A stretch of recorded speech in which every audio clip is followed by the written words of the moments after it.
Te damos muchas gracias una vez más, Señor, por estar en tu casa, estar aquí juntos, alabarte, cantar tu palabra, que nos hace tan bien al corazón.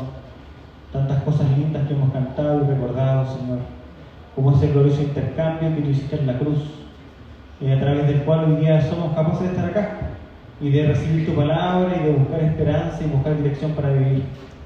Te damos gracias, Señor, porque realmente tu nombre merece toda la gloria. Y queremos vivir para ti, queremos dejar todas las secuelas y todos los residuos de pecado que pueden haber en nuestro corazón para poder proyectarnos hacia adelante y abrazarte a ti. Y al enfrentar hoy día tu palabra, queremos pedir la humildad que se necesita y queremos pedir la dirección y el poder de tu Espíritu. Tu Espíritu es el único que puede revelarnos tu verdad en el corazón y hacernos cambiar. Entonces pedimos que tu poderoso Espíritu Santo nos revele tu palabra. En el nombre de Jesús, amén. Y a propósito de orar al Espíritu o pedirle al Señor que su Espíritu obre en nosotros, este texto que hoy día vamos a estudiar trata de la obra del Espíritu Santo y les quiero entonces explicar este texto y mostrarles los alcances que este texto tiene, que son muy potentes para nuestra vida y nuestra vida como cristianos. Vamos a leer entonces capítulo 16, versos 8 al 11. Les quiero invitar a poner atención. Dice: y cuando Él venga, convencerá al mundo de pecado, de justicia y de juicio. De pecado porque no creen en mí, de justicia porque yo voy al Padre y ustedes no me verán más, y de juicio porque el príncipe de este mundo ha sido juzgado. De pecado, de justicia y de juicio. Este es un texto que no es tan simple de entender como alguien pudiera pensar, es complejo, porque tiene alcances muy profundos. Y lo primero que quiero hacer al abordar este texto es responder algunas preguntas bien básicas. Quiero hacer algo bien didáctico y luego de lo didáctico pasar a cosas más profundas. Vamos a hablar de la obra del Espíritu Santo y lo que les quiero contar primero como contexto es que aquí está ocurriendo una transición, ¿ya? Una transición importantísima en la historia de la redención. Jesucristo está, como hemos venido estudiando, a punto de ser llevado al madero, ¿ok? Y Él dice en su lenguaje que Él se va. Eso es lo que está diciendo. Él se va. Y este retiro de la persona de Jesucristo del escenario está trayendo un cambio en la forma en que Dios va a hacer las cosas, o por lo menos un cambio por medio de quién Dios va a hacer las cosas. Ojo con esto, ¿ya? No un cambio necesariamente en la forma, ¿ok? Que fue lo que dije anteriormente, pero es más adecuado decir un cambio por medio de quién Dios lo va a hacer. ¿Por qué? Porque Jesucristo es una persona que ya viene tratando con el mundo. Jesucristo ya viene tratando con el mundo en relación a su pecado, en relación a su justicia y en relación a su juicio. ¿Ok? Y ahora lo que Jesús está diciendo es que la persona que va a estar a cargo de esto va a ser el Espíritu Santo. Pero no para aquí, y aquí viene la sorpresa. La persona que va a estar a cargo de esto eres tú. Soy yo. Jesucristo en capítulos anteriores, Él no sabía que estaba hablando en capítulos, estaba hablando, ¿no? Jesús lo puso en capítulos, Juan lo puso ahí, ¿cierto?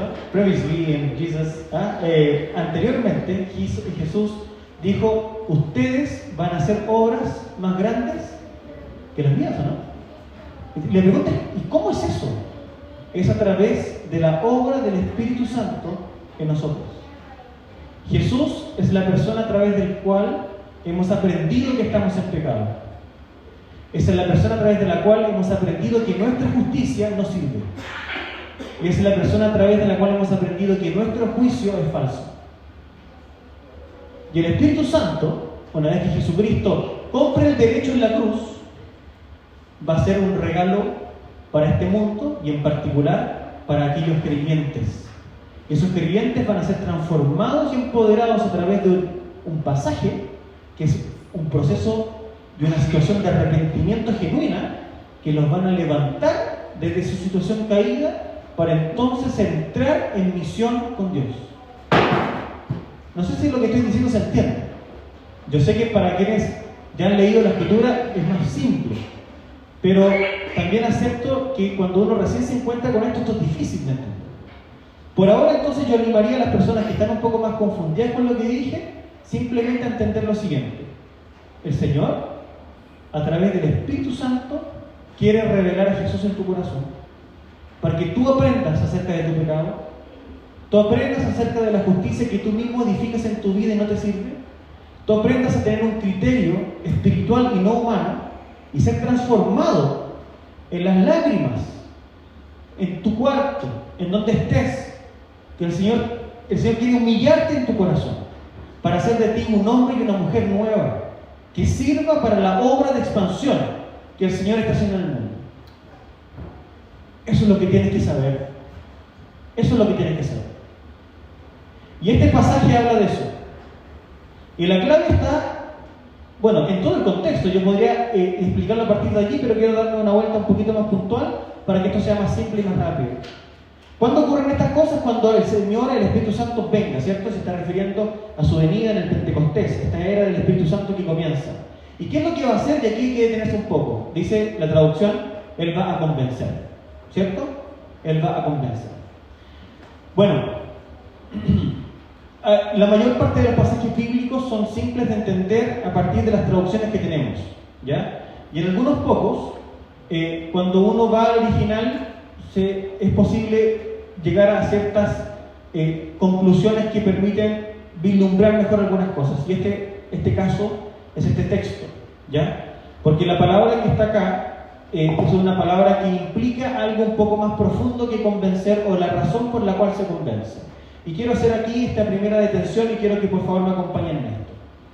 En el griego clásico, la palabra que se traduce acá como convencer tiene una dimensión más amplia que abarca lo siguiente: avergonzar, tratar con desprecio, interrogar, acusar, probar, refutar. El énfasis está en una experiencia desagradable de culpa. Fíjate tú qué interesante. El énfasis está en una experiencia desagradable de culpa. El convencimiento de algo malo que avergüenza. Claro, cuando yo digo convencer de pecado, ¿cierto? No necesariamente tiene toda esa dimensión, ¿cierto?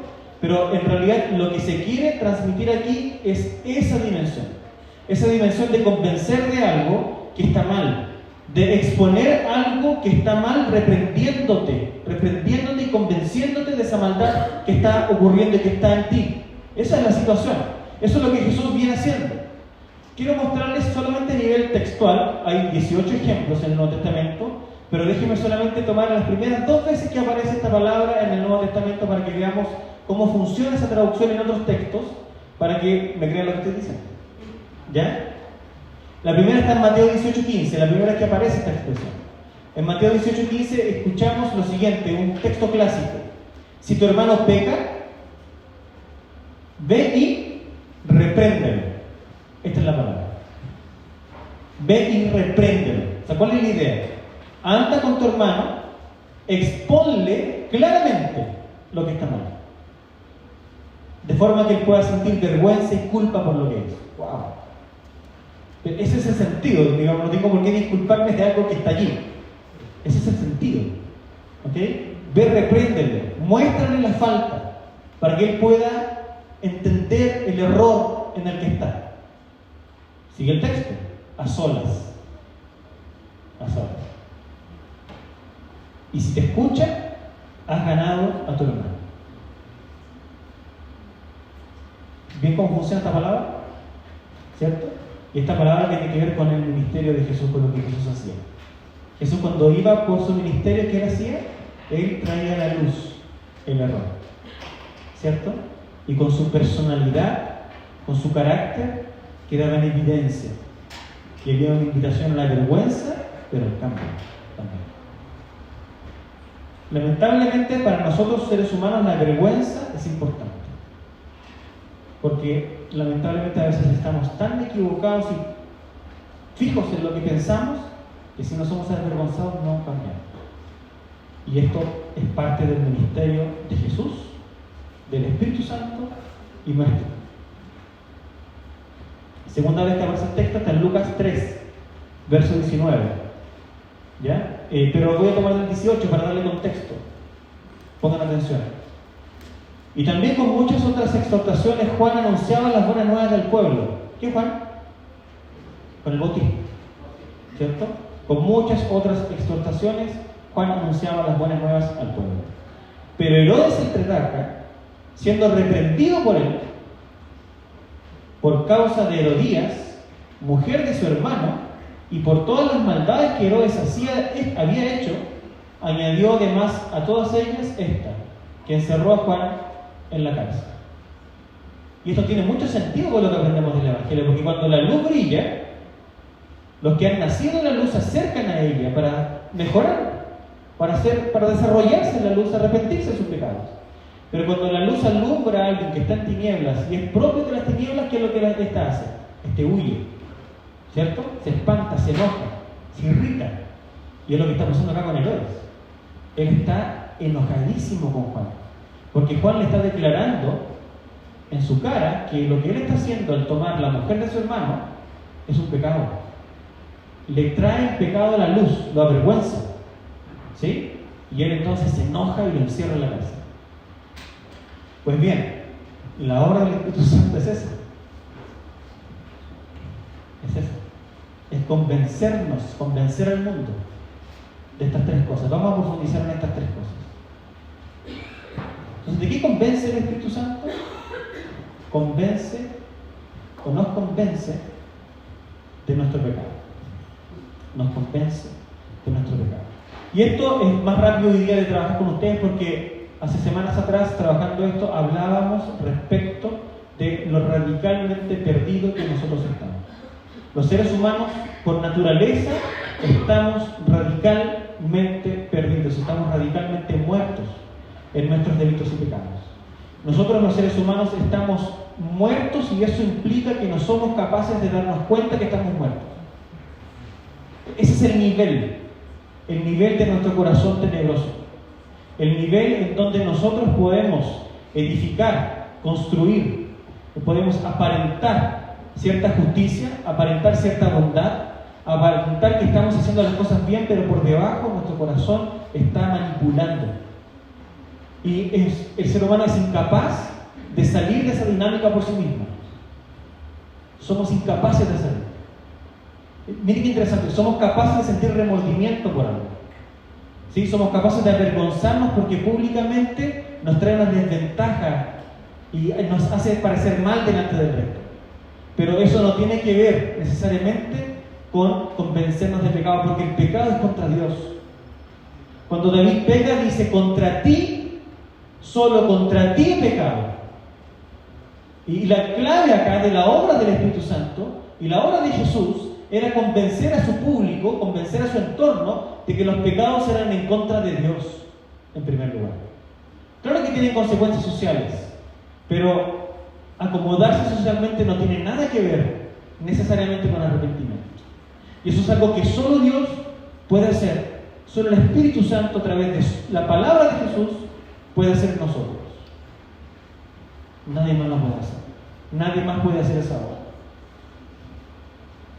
Algunas iglesias, infelizmente, se equivocan al no creer en este poder del Espíritu Santo, y en los cultos generan un espectáculo, una manipulación, para poder traer a las personas a un entendimiento que, según ellos, va a redundar en una conversión. Muchas luces, mucha música, mucho humo, mucha manipulación. El predicador está hablando y el piano va por detrás. Toca la de mí, por favor. ¿Ah? Porque hay una idea de que esto que hacemos es lo poderoso que cambia a la gente. Pero esto no cambia a la gente. Yo predicando aquí para ustedes no necesariamente cambia nada. La única persona que es capaz de hacerlo es el Espíritu Santo. Porque el Espíritu Santo mete la palabra en el corazón y corta y hace división en lo indivisible.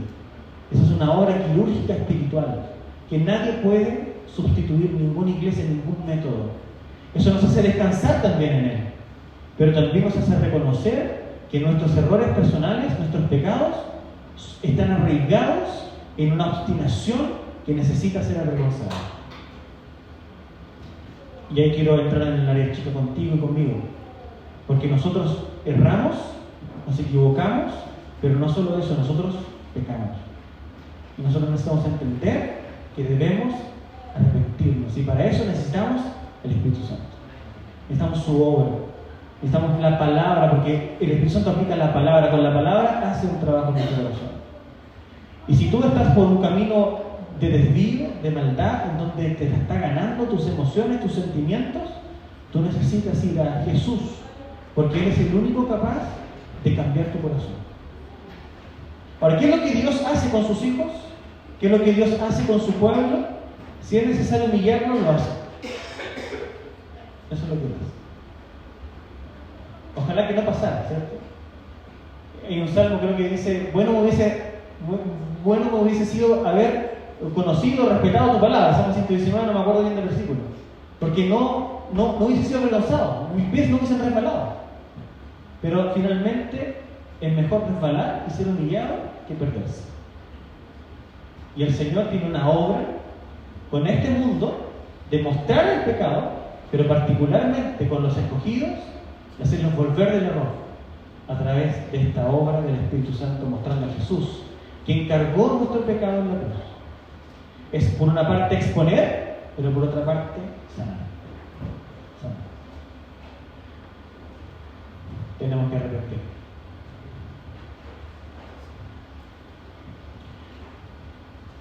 Solo a partir de las propias palabras, sin necesidad de ir al griego. Yo hice eso ahora, les mostré cómo funcionaba, pero algunos de ustedes pueden pensar: bueno, y si yo no sé. No, solamente también leyendo el texto uno se da cuenta, porque fíjense lo que el texto dice. Dice que el Espíritu Santo, cuando Él venga, Él va a convencer, ¿cierto?, de pecado, de justicia, de juicio. Y pasa lo siguiente, que cuando tú convences a alguien de pecado, estás renovando el Espíritu Santo. Por tanto, desde allí ya se puede entender que esta es una obra que es amplia, pero es eficaz en aquellos que Dios escogió.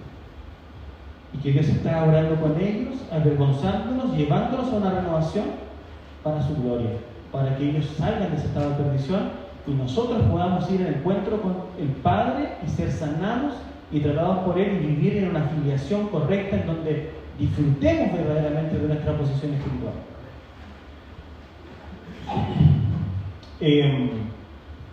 Avancemos un poco, porque quiero mostrar estas tres patas de esta mesa que son importantes.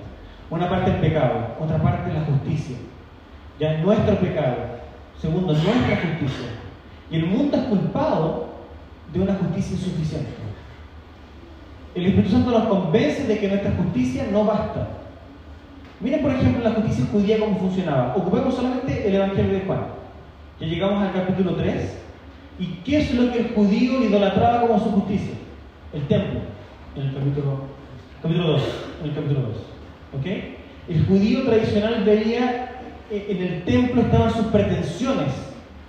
¿Okay? Sus pretensiones de encontrar allí el foco de su adoración. Lo exaltaban como un foco de adoración, pero también como un foco de justicia. El judío se validaba en torno a las otras naciones por causa del templo. Pero cuando Jesús se acerca al templo, ¿qué es lo que él hace? Hace dos cosas. La primera, saca los mercaderes. Es decir, le muestra que su sentido de lo correcto es insuficiente, porque ellos habían pervertido incluso aquellos que ellos pensaban que los validaba como mejoras delante del rey. ¿Se entiende? Ellos proyectaban su justicia a través de esta adoración al templo, propiamente tal. Y Jesús barre con todo. Pero por otra parte, el templo es eclipsado no solamente por la purificación que Jesús hace, sino también es eclipsado por el sacrificio de Jesús en la cruz. Porque Jesucristo dice que pueden romper este templo, está hablando de su cuerpo, y Él es capaz de edificarlo en 3 días. Es decir, de alguna forma, lo que muestra Jesús en su ministerio a los judíos que están allí es que todo lo que piensan y lo que se apoyan no está funcionando bien. Que ellos necesitan abdicar, necesitan renunciar a esa forma en que están viendo incluso algo tan bueno como el templo. Es insuficiente, esa justicia no alcanza para agradar a Dios. Veamos otro ejemplo. Otro ejemplo está en Juan 5. En Juan 5, ¿qué es lo que pasa a los que han seguido esta serie? ¿Ya? Si van a Juan 5, ustedes van a encontrar una persona que por 38 años había estado enfermo. ¿Se recuerdan? Había estado por 38 años paralítico. Y cuando predicamos aquella vez sobre esa historia, indicábamos que seguramente este paralítico llegó a esa situación por algún pecado de su juventud que lo hizo quedar paralítico. Por eso que le dice después Jesús que tome su camilla y que se vaya y no peque más. ¿Cierto? Ahora, ¿cuál es el punto? Jesús hace una obra de misericordia, hace una obra de restauración en Juan capítulo 5 con ese paralítico. Lo levanta, lo sana, lo restaura. Pero la justicia judía, ¿qué es lo que hace? La justicia judía dice, no es posible que tú hayas hecho esto. No es posible, ¿por qué? Porque es sábado. Entonces, Jesucristo continuamente, cuando Él actúa con su amor, cuando Él actúa con su bondad, cuando Él actúa con su misericordia, cuando Él actúa desde el amor de la Trinidad, Él avergüenza y descubre la maldad que hay en el corazón de las personas que no se apoyan en esa bondad y en ese amor. Y en este caso los judíos son puestos al descubierto y queda en evidencia que ellos realmente no buscan a Dios, que realmente no quieren agradarle, que realmente no quieren una relación con Él, que lo que ellos quieren es realmente simplemente diferenciarse del resto con una pantalla de justicia moral y de buenas obras y de rectitud, que es solamente para diferenciarse de otros, pero viven lejos de Dios. ¿Cuál es la obra de Jesús entonces? Nos muestra nuestro amor, pero también desenmascara nuestra justicia. Y ayer estábamos con el consistorio en un tiempo de reflexión y de honestidad, de oración. Estábamos contándonos un poco de nuestras vidas y descubríamos al conversar cómo mientras uno va creciendo, va apoyándose en distintos ídolos. Y uno hace cosas a veces entusiasmado por las luces de este mundo, pero el Señor con su bondad nos muestra que ciertas cosas que queremos hacer en la vida, las queremos hacer más bien por lo que aparentan ser, que por lo que el Señor mismo quiere que nosotros hagamos. No voy a dar el detalle, ¿ah? Pero creo que todos nosotros podríamos pensar en eso. ¿Cuántas veces nosotros no nos hemos visto entusiasmados, por ejemplo, a hacer alguna cosa, ayudar a alguien, estudiar algo, vestir alguna cosa, simplemente por la diferencia que pasa? ¿Cuántas veces nos hemos sentido ofendidos por algo que pasa socialmente, pero no porque lo que pasó sea malo, sino porque nos ofende socialmente y nos descalifica socialmente? Nos hace parecer como gente, no sé, más pobre, más vulnerable, menos inteligente. Jesús hace una obra en nuestro corazón de desvendar en dónde nos apoyamos para validarnos. Esa es la obra de Jesús y esa es la obra del Espíritu Santo en nosotros. Pero también el Señor, a través del Espíritu Santo, nos desvenda nuestra falta de criterio, nuestro juicio. Antes de pasar a ese punto,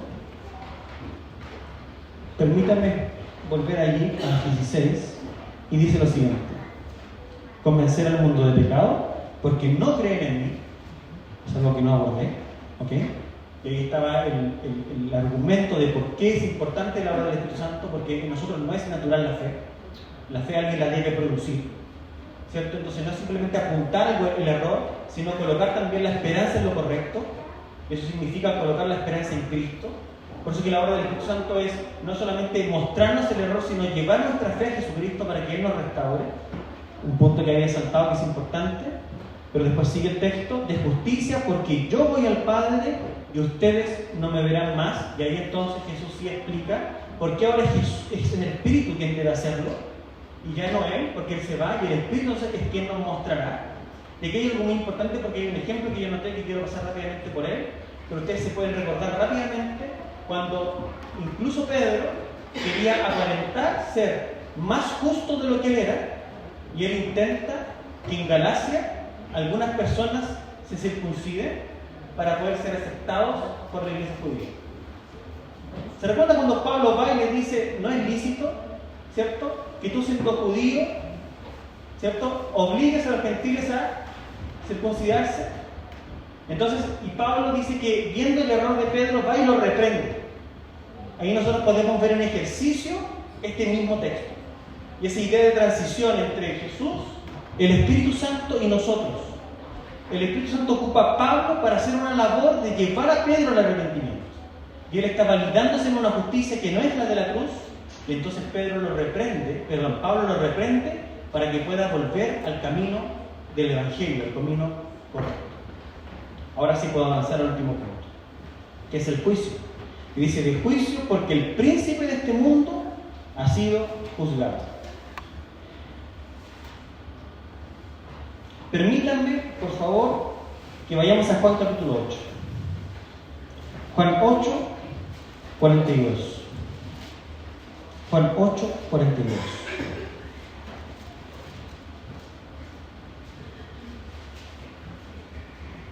Jesús les dijo: si Dios fuera su Padre, me amarían, porque yo salí de Dios y vine de Él. Pues no he venido por mi propia iniciativa, sino que Él me envió. ¿Por qué no entienden lo que digo? Porque no pueden oír mi palabra. No hay fe, están muertos. ¿Ustedes son de quién? De su padre, el diablo, y quieren hacer los deseos de su padre. Él fue un asesino desde el principio y no se ha mantenido en la verdad porque no hay verdad en él. Cuando habla mentira, habla de su propia naturaleza, porque es mentiroso y el padre de la mentira. Hay solo dos naturalezas. Es la naturaleza en donde el diablo es nuestro padre, o es la naturaleza renovada en donde el Espíritu Santo ha comprado nuestra filiación a Dios el Padre y somos hijos de Dios. Pero en nuestro estado original somos hijos del diablo. Nacemos así. Y Él gobierna sobre nuestros corazones. Y por eso es que vamos de pecado en pecado y de mal en mal y de fracaso en fracaso. El Espíritu Santo hace una obra de renovación en nosotros y nos saca desde allí. Pero lo normal y lo común es que caigamos en ese mal juicio que es producto de una paternidad diabólica, en donde nos lleva a evaluar las cosas con un falso juicio hipócrita que quiere denostar al resto y diferenciarse una vez más. Es esa falsa justicia que nosotros adoptamos y proyectamos, pero ahora transformada en un juicio perverso en contra de las gentes, de las personas. Y en Juan 9, 28 vemos esto funcionando. Miren qué interesante. Juan 9, 28.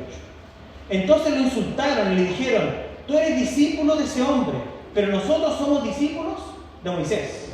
Estamos acá en el evento de Juan 9, en donde Jesús nuevamente ha curado a alguien, pero esta vez ha curado a un ciego. ¿Y qué es lo que ha pasado con la cura de este ciego? Todo el mundo se quiere desentender de esta cura. ¿Todo bien? Ahí. Si se recuerdan de Juan capítulo 9, el ciego es una persona que es sanada por Jesús y que da testimonio de una sanidad. Pero todas las personas que están ahí alrededor, que han visto su sanidad, dado que ha sido de nuevo en un día sábado, quieren desentenderse de lo que ocurrió. Los padres se quieren desentender de lo que ocurrió, los vecinos se quieren desentender de lo que ocurrió, e incluso los líderes religiosos lo expulsan a él de la comunidad.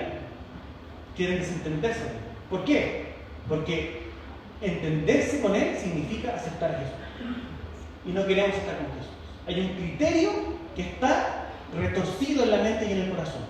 Y eso hace con que, estando la verdad presente y vívida delante de ellos la rechazan a priori, la rechazan contumazmente, la rechazan explícitamente porque no quieren verse involucrados con él. El juicio es entenebrecido. Cuando el padre de este mundo, que es Satanás, ¿ya? El príncipe lo llama Jesús, cuando el príncipe de este mundo actúa sobre los hijos de desobediencia, ¿qué es lo que hace? Entenebrece el entendimiento, para que nosotros seamos partidaristas y sectaristas en nuestras formas de actuar, para que podamos dividir en vez de unir, para que dispersemos en vez de rejuntar, para que desviemos a las personas en vez de traerlas a Jesús. Las desviemos a veces a nosotros mismos en vez de Jesús. Las atraemos a las personas aquí, a nuestros talentos, a nuestro buen parecer, a lo que queremos proyectar, y nos olvidamos que nosotros somos simplemente un conducto para que otro sea exaltado. Todas esas influencias son influencias que actúan naturalmente en nuestra naturaleza pecaminosa cuando no hemos sido convertidos, pero son cosas contra las cuales seguimos luchando después de nuestra renovación espiritual. Y el Espíritu Santo, ¿cuál es la obra que Él hace?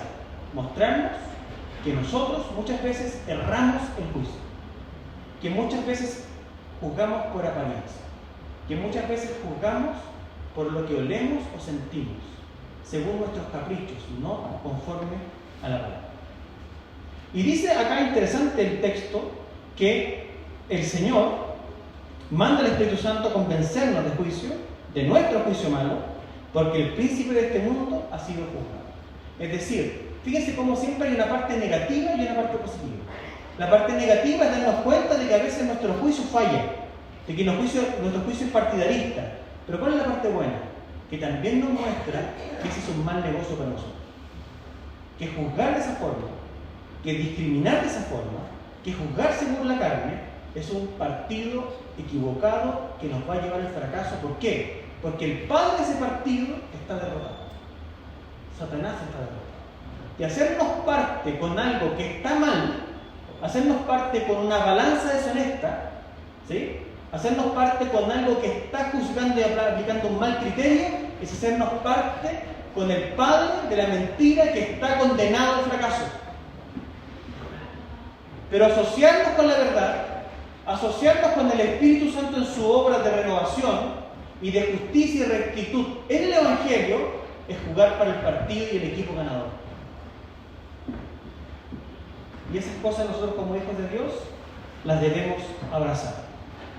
Son las tres cosas que el Espíritu Santo hace. Ahora, caminando hacia una aplicación más profunda con nosotros, porque esto es importante. Porque lo que vamos a ver entonces en el Nuevo Testamento es que nosotros, la Iglesia, tenemos hoy la responsabilidad de llevar eso al área chica de nuestra vida personal. Nosotros necesitamos vivir esto. ¿Y cuál profeta Natán se presentó delante de David para ayudarlo a que él volviera de su mal camino y se arrepintiera de su asesinato y de su adulterio con Betsabé? Nosotros también necesitamos adoptar esa postura de dependencia en el Señor para que Jesucristo haga su obra a través de nosotros. Y aquí está lo más difícil a lo cual este texto nos invita. Porque este texto nos está invitando a vivir un cristianismo genuino y dependiente del Señor, en donde somos desafiados a enfrentar el conflicto de forma bíblica. Somos desafiados a enfrentar el conflicto de forma amorosa, con amor, con honestidad. Somos invitados a humillarnos ante el Señor, reconociendo que nosotros tenemos pecados de los cuales arrepentirnos, y asimismo con todo eso, aún así, ir a trabajar en pro de la restauración de un otro que también está caído, para que vuelva de su engaño y de su error y pueda ser reconducido a la verdadera fe y a la esperanza en Jesucristo. ¿Se entiende lo que estoy diciendo? Y esta es una obra meticulosa y paciente. Meticulosa y paciente.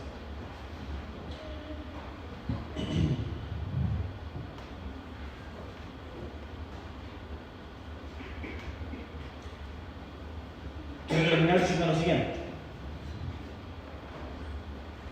La obra del Espíritu Santo tiene relación en estas tres cosas, pero estas tres cosas están amarradas a algo esencial. Y eso esencial significa apuntar a Jesucristo como la autorrevelación última y más hermosa que Dios ha tenido para con nosotros. De nada sirve enrostrar el pecado si Jesús no es capaz de limpiarlo. De nada sirve enrostrar tu falso apoyo o tu apoyo incorrecto en una justicia incorrecta si tú no te apoyas en la justicia de Cristo. De nada sirve tener el juicio correcto si nosotros no confiamos nuestra vida y nuestra experiencia y nuestras cosas a Dios, que es el justo juez. De nada sirve. Porque Jesucristo es el ápice, Jesucristo es el foco del trabajo del Espíritu Santo y debe ser también nuestro foco.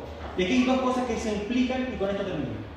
La primera es que debemos buscar a Jesús resplandeciendo en nuestro corazón en todos nuestros pecados, que se manifiestan a través de obras concretas, que se manifiestan a través de apoyarnos en cosas que hemos obtenido, o que se apoya de repente discriminando de forma indigna a alguien que no necesita ser juzgado.